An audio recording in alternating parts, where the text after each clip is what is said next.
Jason, I think we should part ways. Why? Why would you say that? It's hard for me, always being asked when we're going to have kids. I was deeply shocked when my beloved wife suggested divorce. But maybe it's understandable that Kimberly feels this way. My name is Jason. I'm a 37-year-old married man. My family has run a tailor shop for generations, and as the eldest son, it was agreed that I would take over. Currently, I'm in charge of a branch, gaining experience and working as the manager. I took great pride in the long-standing brand and history of our tailor shop and constantly pushed myself to be a worthy successor. Kimberly was always there, supporting me. Thank you for shopping with us. We look forward to seeing you again. Kimberly maintained her dignity and cheerful customer service and sent her guests on their way. Seeing her work so efficiently in her elegant dress always received high praise from our clients. Thanks to Kimberly working alongside me, my branch attracted many customers. Hey, that customer earlier bought a whole dress set. Your recommendations must have been spot on, Kimberly. Well, if our customers are going to wear our dresses, we should make sure they get ones that suit them best, right?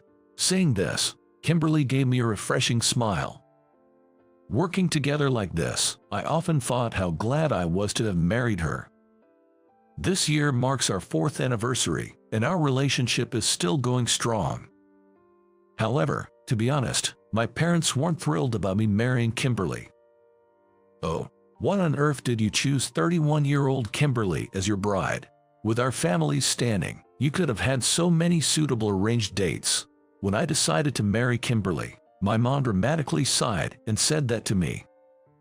Before I met Kimberly, I had no experience in dating women, and people around me were worried about me. Out of concern, my parents often suggested arranged dates, but I just wasn't interested. I believed that one should marry not based on family background or conditions, but someone they truly love. Although I lacked experience in relationships, I wanted to choose my life partner on my own and make her happy. I want to choose my life partner and make them happy. Back in the day, I met Kimberly at a traditional dress workshop. Kimberly, with her charming smile, gracefully dressed a mannequin. Turns out, Kimberly had learned how to wear traditional dresses during her training. Being shy, I didn't want to miss this chance and approached Kimberly right away. After dating for a year, we get married. For me, the fact that Kimberly could wear a traditional dress was impressive, but my parents seemed to think differently. Isn't Kimberly just of average background and in her 30s? Do you really think she can bear our air? Yes, Jason. Why did you choose her?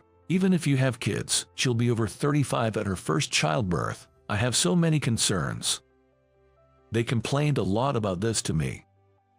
But their thinking was quite old-fashioned. Kimberly was a calm and refined lady who elegantly wore traditional dresses. And aren't there many women these days who give birth in their 30s? Despite my parents' objections, I decided to have a wedding with the woman I loved, Kimberly. On that day, Kimberly looked truly beautiful in her pure white dress and bright red lipstick. I had a feeling I'd never forget this wonderful day as I solemnly sipped from the ceremonial cups. Even after 4 years of marriage, we don't have children, but I never saw it as a big issue. We were about to start fertility treatments soon, and I was determined to stay positive. Currently, we don't live with my parents, and I tried to keep Kimberly away from family stress. I wanted to protect her in my own way. But one day, Kimberly, with a sad look, suddenly said to me, "Jason, let's break up." Panicking, I asked, "Why?" With a downcast face, Kimberly calmly expressed her feelings. "I'm tired of constantly being asked about when we're having children. You shouldn't care about what others say. We're about to start fertility treatments, and we can go at our own pace. I'm sorry, I can't take it anymore. I guess I wasn't meant to marry into a good family. Please, let's separate." Interrupting me, Kimberly pleaded with tears in her eyes, If this was Kimberly's wish, then I suppose I had to accept it. The idea of my beloved wife wanting a divorce deeply shocked me. But maybe it was inevitable. Kimberly is serious-minded, and perhaps she felt more pressure than me to meet my parents' expectations. I believed I was considering Kimberly's feelings, but in the end, I was only satisfying myself. I didn't realize that Kimberly had been pushed to this extent until today. I felt like the worst husband ever. All right, let's get a divorce. So, we began to prepare for our divorce. Since we both agreed, everything proceeded smoothly without any issues. My parents were thrilled about the divorce. "Jason, well done. We'll arrange a good match for you soon." Kimberly got what she deserved. She was out of her league marrying our Jason. "Hey, don't say anything bad about Kimberly." I raised my voice, and my parents visibly flinched, falling silent. Even though we were planning to part ways, I couldn't bear her being insulted like this. No matter if they're family, I can't forgive it. This divorce wasn't Kimberly's fault. I felt heavily that it was on me. So, Kimberly had finished packing, ready to move out at any moment. The divorce papers were ready, and after our final dinner together, we planned to submit them to the city office. Yes, just after our last dinner together tonight. I'll be heading to the hair salon before our dinner, and might be a bit late getting to the restaurant. I'm sorry. It's fine. Don't worry about it. I responded calmly, going about my work for the day. From tomorrow, Kimberly wouldn't be at this branch. I bet the clients will really miss her. But what's decided is decided, and there's nothing to be done. Hiding my mounting sense of emptiness, I finished my work, changed into my suit, and headed to the upscale French restaurant where Kimberly and I were meeting. This restaurant was a renowned place, frequently featured in magazines and highly rated. Surely, we could make a wonderful memory there. But deep down, I truly didn't want to part ways. I thought of expressing my feelings to Kimberly one last time. Once seated, I ordered some wine first. When Kimberly would arrive, I thought we'd drink together. However, the agreed time passed, and there was no sign of Kimberly. I began to worry, sending her a message. Perhaps something had happened to her. However, all I got back was a terse message saying, "I can't make it after all." Reading this, I felt like I'd been stood up. This was unexpected. To be honest, it was a letdown. Does Kimberly really dislike me that much? Since I'd just been sitting at the table without ordering anything other than wine, I could feel the glances from other customers and waitstaff. It was probably obvious to everyone around that I'd been stood up. Darn it. Suddenly feeling reckless, I kept ordering more wine. I thought that by drinking a lot, I could drown out my sorrows. But truthfully, this only made me feel more empty. Staring into my wine glass, pondering my pathetic state, someone suddenly spoke to me. "Excuse me, are you Kimberly's husband by any chance?" When I looked up, there was a couple about my age. From their vibes, I guessed they were likely married. The man was bald, and the woman had an elegant air about her. I unconsciously sensed a familiar vibe from these two. But the fact that they know about Kimberly. Who exactly are this couple?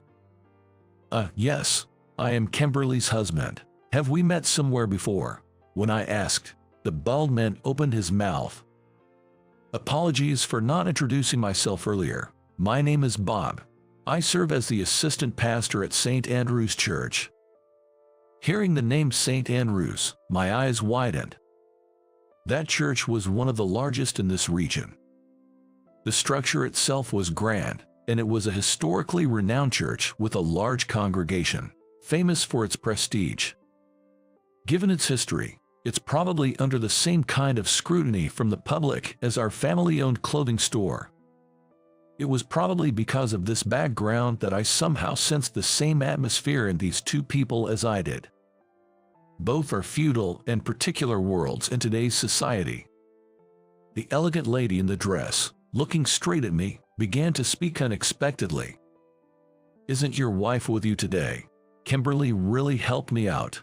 Thanks to Kimberly's advice, I have built a happy home with my husband." Not fully grasping her words, I responded, but then, she dropped a bombshell.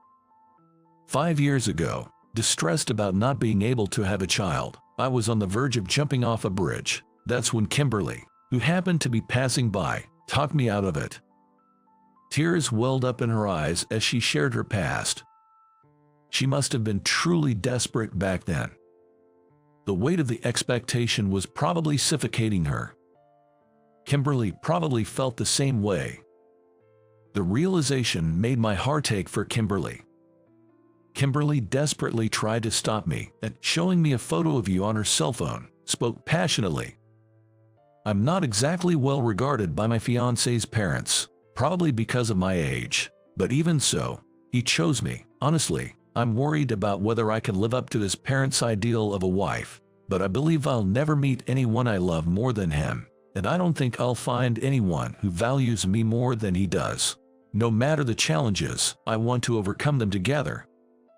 Tears welled up uncontrollably from my eyes as I heard these words from the lady. I was so touched to realize Kimberly felt this way about someone as unworthy as me. Beside me, her husband spoke up. "We're truly grateful to Kimberly. Currently, we've adopted a child and are living happily as a family of 3. We've faced many challenges, but we've overcome them because she's been by my side." It's true, with love, people can overcome any difficulty. Hearing their words, I was determined once again. I didn't care what others said anymore. Throughout this long journey of life, I was certain that Kimberly was the only one for me. If Kimberly still had any feelings left for me, I'd protect her with all I've got. That was my firm decision. No, I should be thanking you. Thanks to both of you, I've had a wake-up call. Let's meet again sometime. I quickly scribbled down my contact info and handed it to them, paid the bill, and left the diner in a hurry. Outside, it was pouring rain, and taxis were bustling about. Initially, I thought of catching a taxi, but they were all occupied. I need to get to Kimberly as soon as possible. Driven by this thought, I ran through the rain. Drenched in my suit, I probably looked out of place to passers-by. But I couldn't care less about that. I had to reach Kimberly as soon as possible. I was certain Kimberly must have also decided to divorce me with great concern. After running for about 20 minutes, I arrived at Central Park.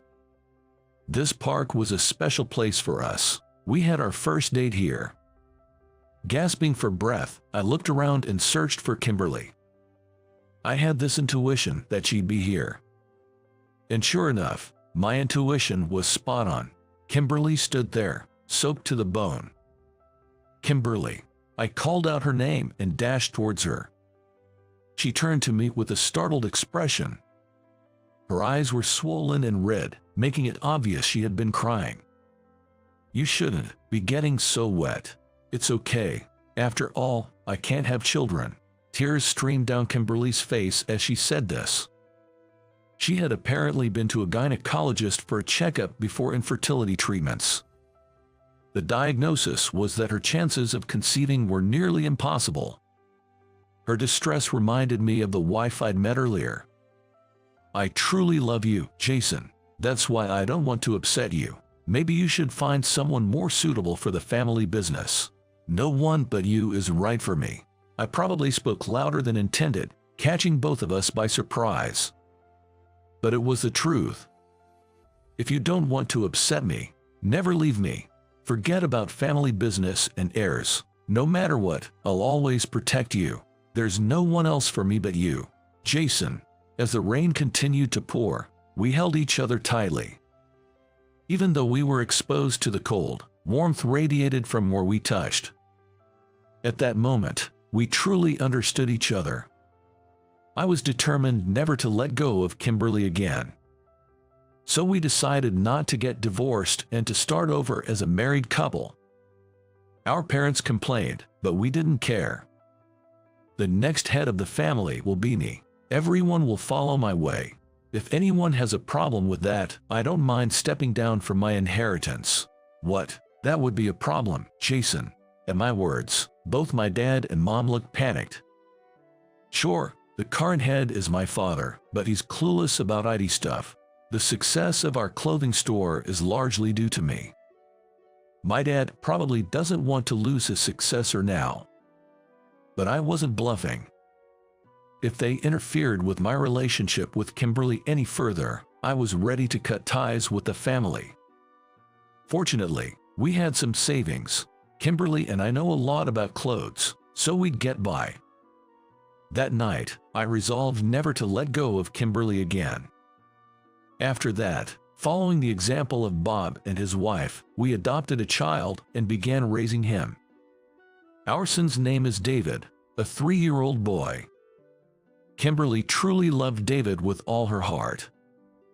Daddy. At first, David was quite shy, but lately, he's been sticking close to me.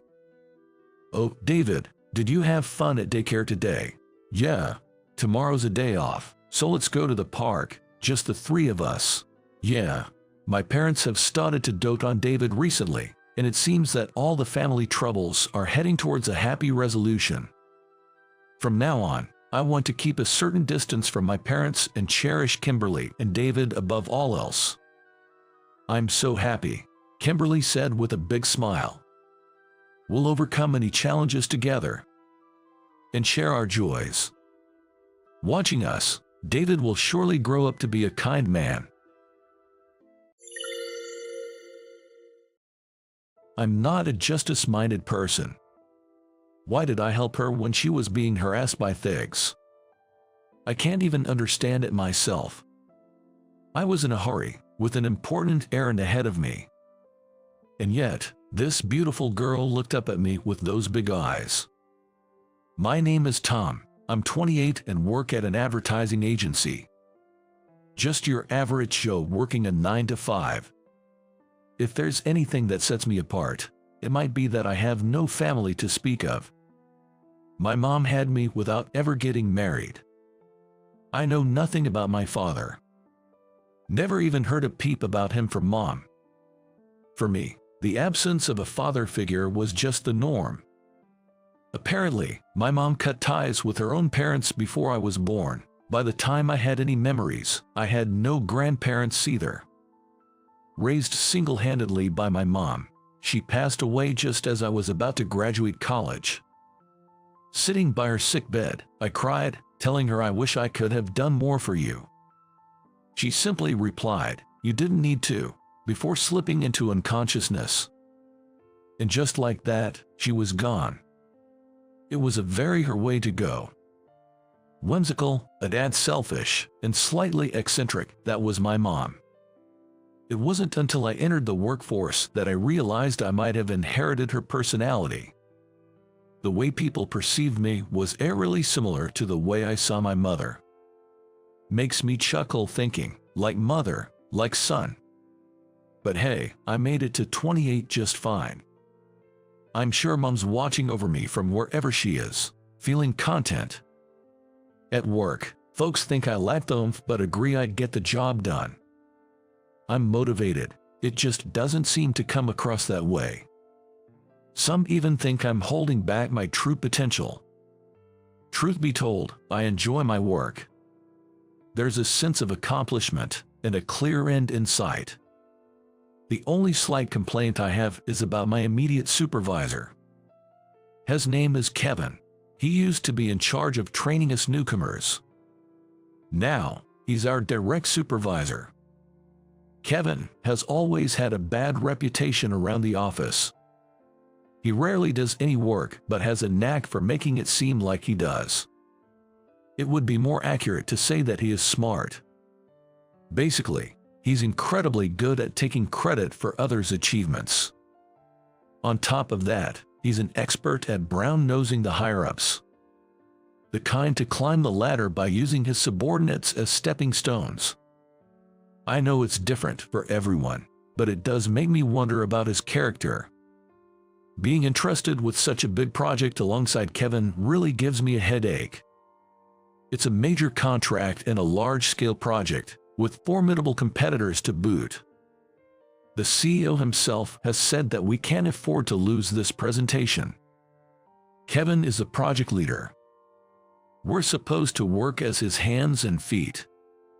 I did all the work for the presentation's content and created all the documents. I believe that, together with the other staff, we've come up with the best we can. Kevin only gives us sarcasm and notices, but does nothing to help us. I even doubt he fully grasps the project's details.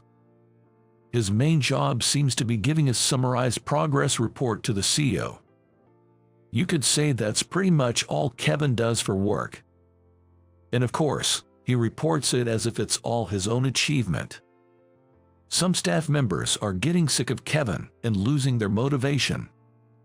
It also became my role to listen to their complaints. With the final presentation scheduled for the next day, I was feeling a bit nervous. Only Kevin and I are set to attend.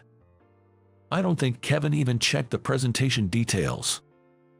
I'm thinking it's a presentation I'm going to have to work on alone. I doubt Kevin even looked through the presentation materials.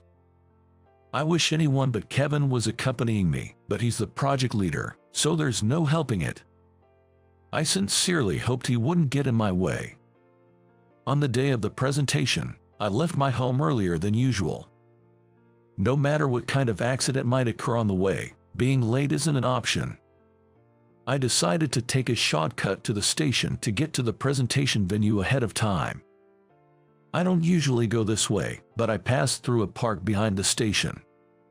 It turned out to be a poor decision. Let me go. Looking in the direction of the voice, a high school girl was surrounded by a sketchy group. They were insisting on hanging out with the reluctant girl. I couldn't just walk by, so I shouted, "Hey, knock it off." All eyes from the sketchy group turned to me at once. They looked a bit older than the high school girl. They seemed like college students who were used to having their way. She's clearly not interested. They sneered at my words. The apparent leader of the group aggressively said, "Mind your own business." He didn't seem to want to back down.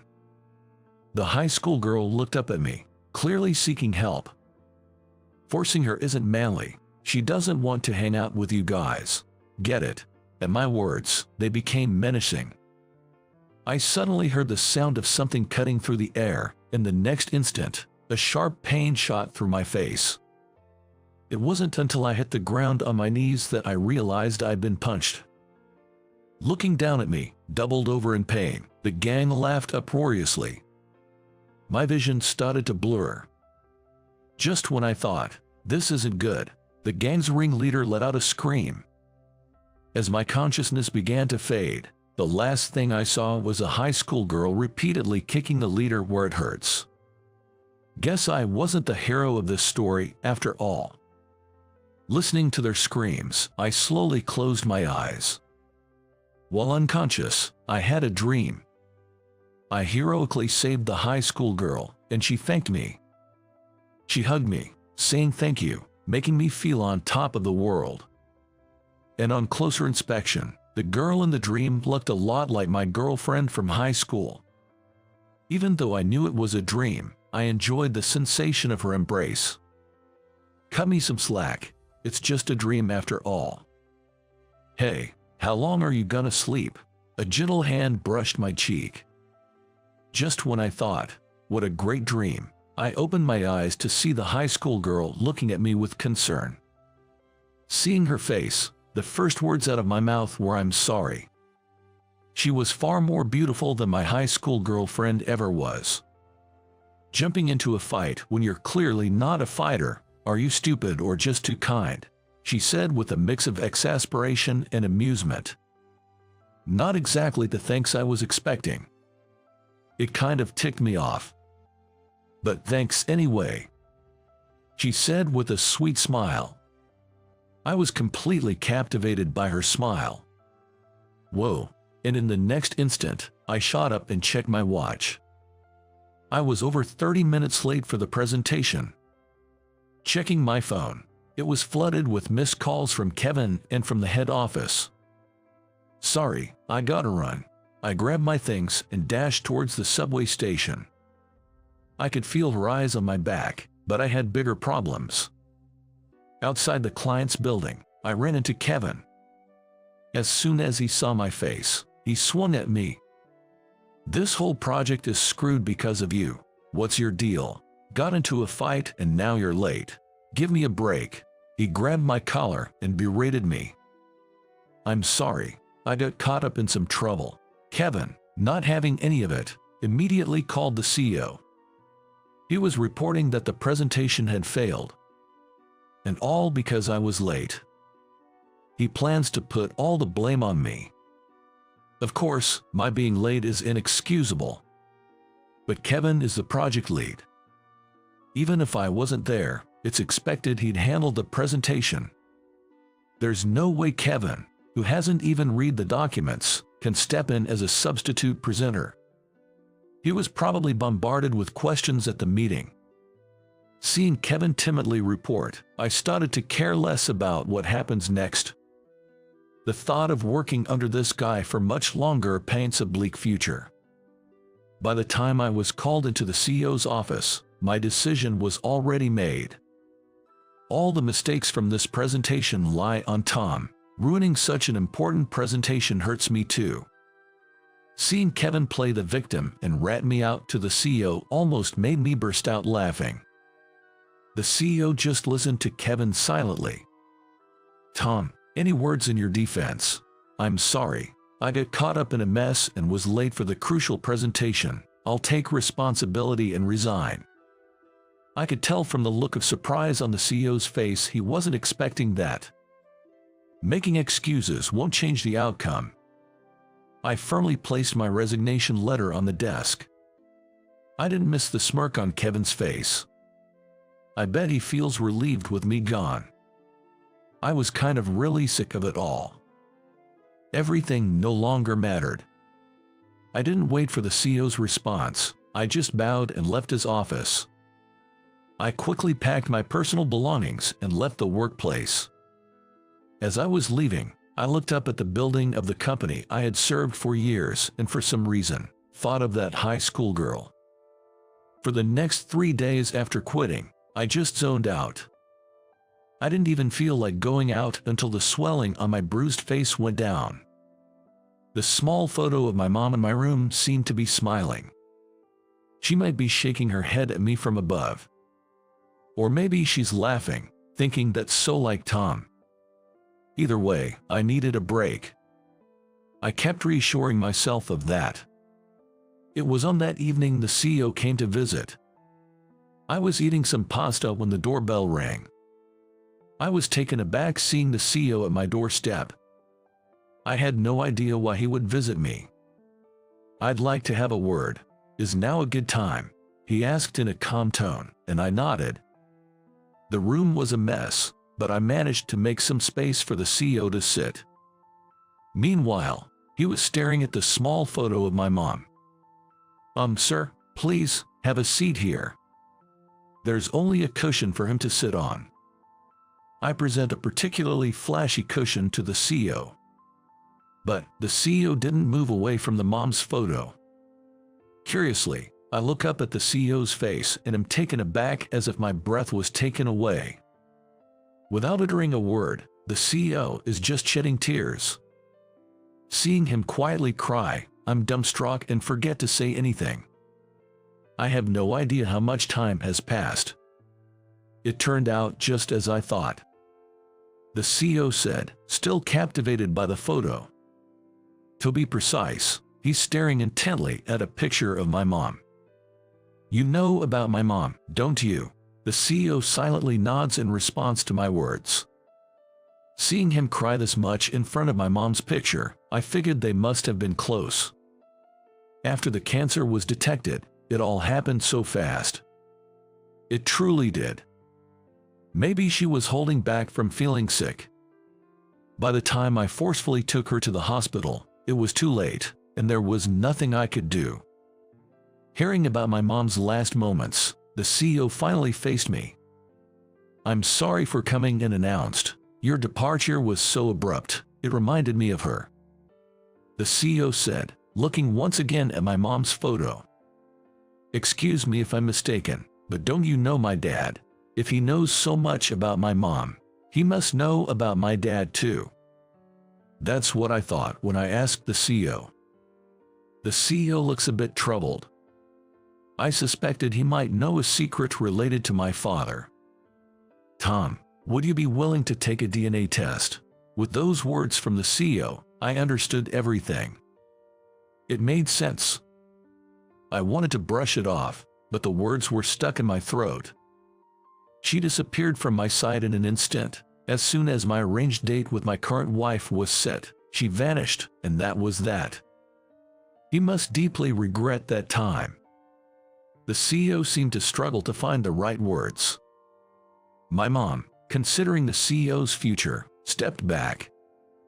"I've heard that the CEO's wife is the daughter of a senator." "Is that so?" "Sounds just like Mom. But sir, if she were still around, would you have chosen her?" "Oh, that's not the right way to ask. Could you have chosen her?" My sharp words made the CEO flinch.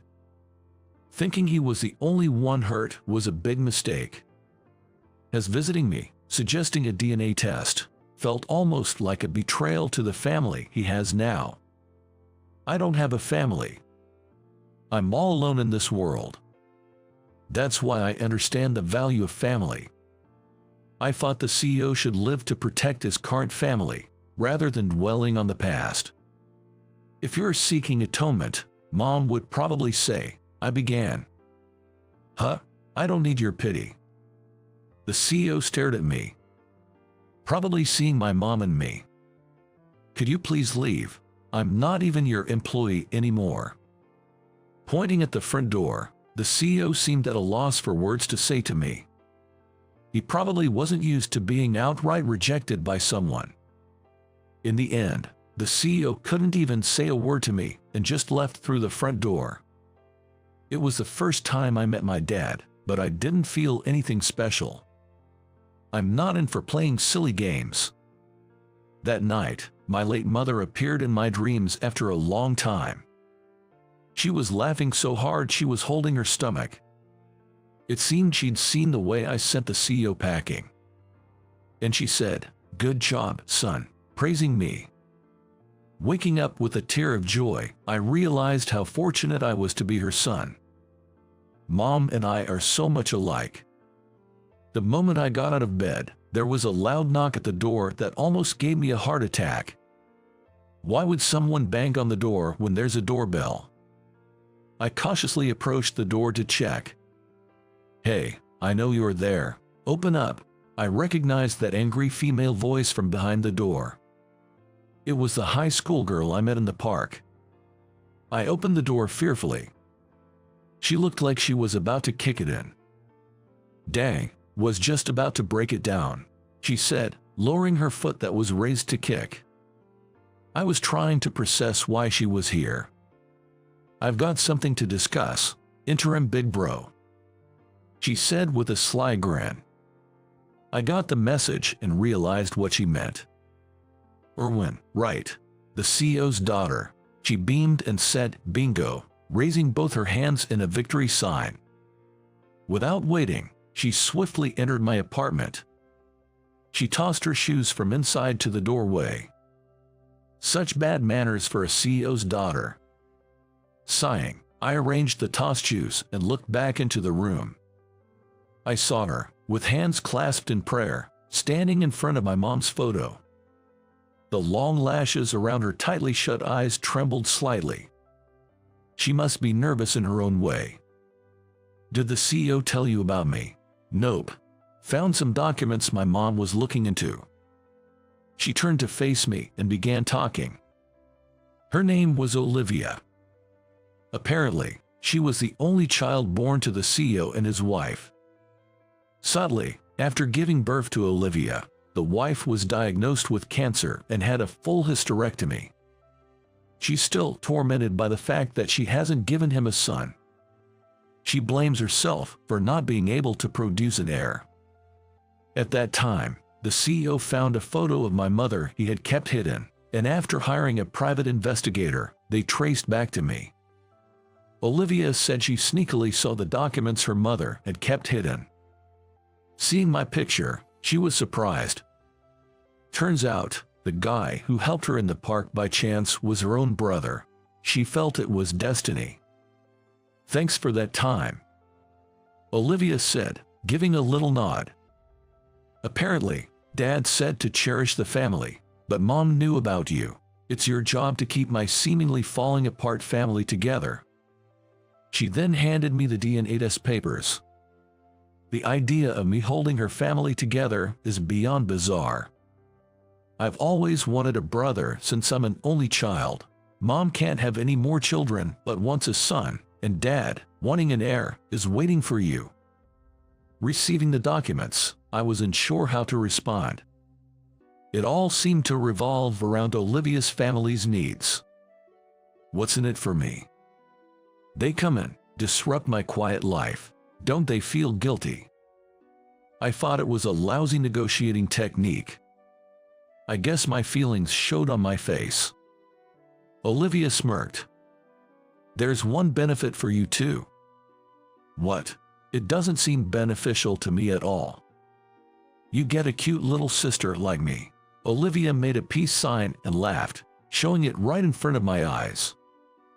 "Isn't it great? Both of us not being alone anymore." "I see." Olivia seems to be a better negotiator than I thought. She presented a pretty tempting offer. Moreover, she looked confident. She seemed to not even consider the possibility of being turned down. This seems like the time to give in. "All right, I give up. I'll take the test." Before I could finish, Olivia jumped onto me. Holding her soft, warm body, I panicked. It's been so long since I've had such close contact with anyone. It's overwhelming. "Whoa, hold on. I'm not confirmed as your brother yet. You'll get me caught." Trying to gently push Olivia away, she resisted, hugging tighter. In a very soft voice, she said, "Thank you. That CEO is one lucky man. Having such a thoughtful daughter. Plus, wanting a son too. Talk about luxury problems. But if it means I get a family, why not? If Olivia no longer has lonely nights by herself, then maybe my existence isn't in vain."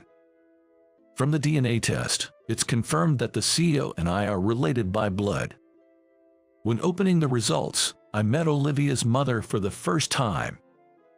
She's the complete opposite of my mother.